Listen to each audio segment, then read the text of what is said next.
საქართველოს კულტურის განვითარებისთვის იაპონიამ გრანტი გამოყო. ხელშეკრულებას ოფიციალურად ხელი დღეს მოეწერა.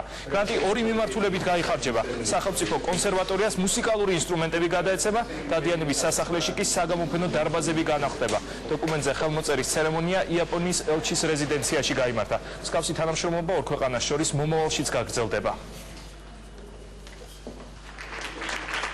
ეს არის გრანტი, რომელიც სერიოზულად დაეტყობა სიტუაციას არსებულს, რისთვისაც მინდა დიდი მადლობა გადაუხადო იაპონელ ხალხს და ბატონ ელჩს, იმიტომ რომ ეს არის კარგი მაგალითი ჩვენი დანარჩენი მეგობრებისთვის, თუნდაც ასეთი წვლილი შეიტანონ საქართველოს კულტურაში და ჩვენი მეგობრობის ისტორიაში.